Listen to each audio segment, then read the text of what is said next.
Subhanallah, Anda melihat ibu Anda sekarang berada di depan Anda. Ternyata tangan itu adalah tangan ibu Anda yang sedang memanggil engkau. Sekarang Anda lihat sosok ibumu itu yang setiap hari Anda marahi dan hardik itu berada di depanmu. Anda lihat wajahnya yang sudah semakin tua karena memikirkan kemaksiatan yang kita lakukan. Anda lihat wajahnya yang semakin tua karena memikirkan anaknya yang nakal dan tidak pernah menurut dengannya. Anda lihat kerut wajahnya yang semakin tua karena mungkin sekarang beliau sedang sakit tapi tidak dia ceritakan kepadamu karena takut mengganggu pelajaranmu. Anda lihat wajahnya makin tua dan rambutnya semakin putih karena mungkin dia menderita penyakit kronis yang dia tidak ceritakan kepadamu karena dia takut mengganggu pelajaranmu. Kemudian ibumu tersenyum kepadamu, senyum yang sangat indah. Kemudian ibumu mengecup keningmu, sebagaimana ketika dia kecup keningmu saat kau sakit pada saat engkau kecil dulu.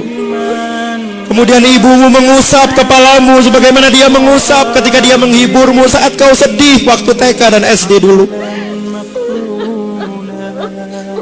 Kemudian ibumu itu memelukmu dan engkau merasakan energi cinta dan keikhlasan ibumu mengalir pada dirimu malam ini. Kemudian ibumu mengecup keningmu dan pipi sebelah kanan dan kirimu, sebagaimana yang biasa dia lakukan ketika dia mengantar engkau ke TK waktu engkau kecil dulu. Kemudian ibumu membisikkan di telingamu, "Wahai anakku yang ibu cintai, maafkan ibu mengganggumu di pantai yang indah ini. Maafkan kesalahan ibu selama ini ya nak. Kalau ibu senantiasa menyuruhmu untuk sholat 5 waktu, kalau ibu senantiasa menyuruhmu belajar dan mematikan televisi, kalau ibu senantiasa menyuruhmu untuk berbakti kepada ibu dan ayahmu, sebetulnya ibu tidak minta apa-apa nak. Ibu cuma minta doakan ibu 1 menit saja setelah sholat-sholatmu. Nak, ibu tidak tahu apakah kau pulang nanti kau masih bisa melihat dan bertemu dengan ibu. Mungkin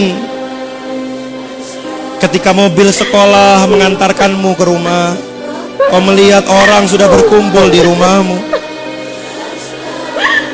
Dan ketika kau masuk ke dalam rumahmu, kau sudah melihat ibumu ditutupi oleh kain.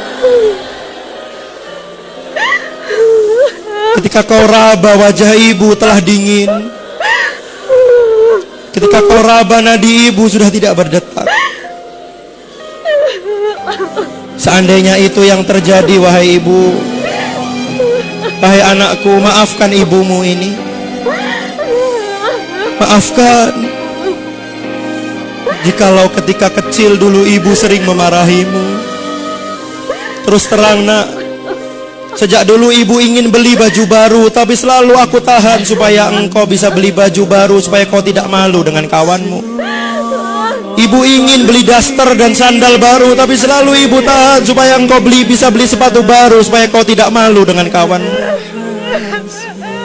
Seandainya ibu tidak bisa menemuimu lagi, ibu titip ayahmu nak,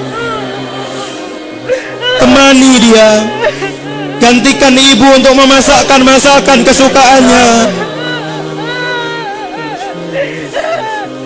Lihatlah baju ibu ayahmu. Bahkan ketika kau bangun tidur siang di sore hari, ayahmu belum pulang, bukan? Bahkan ketika kau habis sholat asar, engkau akan belajar, ayahmu mungkin belum pulang. Dan ketika dia pulang, kau masih melihat bajunya basah karena keringat untuk membesarkan dan menyekolahkanmu. Temani ayahmu nak, berbaktilah kepadanya, karena hanya dialah satu-satunya kunci surga yang bisa engkau masuk. Sekali lagi ibu minta maaf jikalau ibu sering tidak berkenan kepadamu. Maafkan ibu nak. Maafkan ibumu yang doif dan lemah ini. Satu yang harus engkau ketahui, di balik semua kata-kata ibu, ibu selalu mencintai. Dan ibu selalu bangun malam untuk mendoakan kesuksesan buatmu. Walaupun kamu tertidur nyenyak di kamarmu.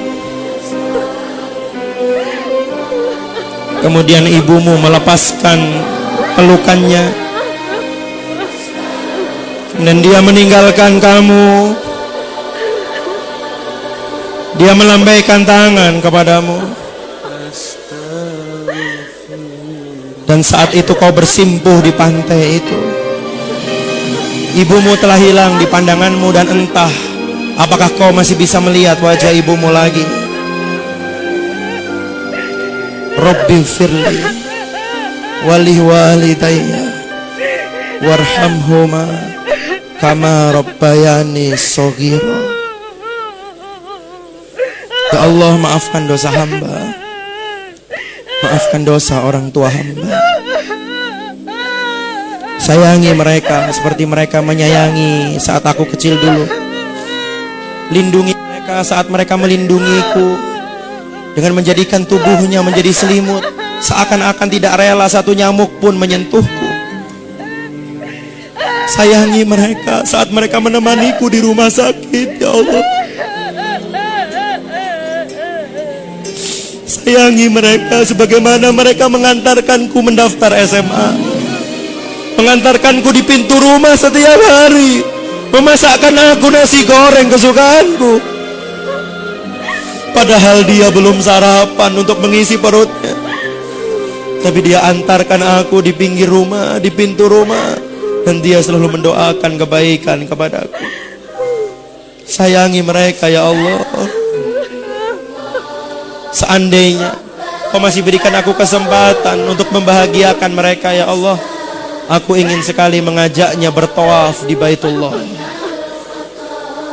Aku ingin sekali mengajaknya dan menggandeng tangannya untuk sa'i antara Safa dan Marwah, untuk berdoa di Raudhah di Masjid Nabawi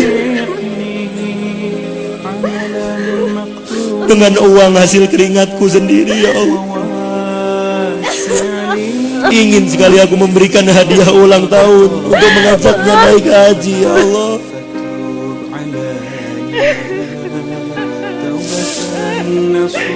Astagfirullah.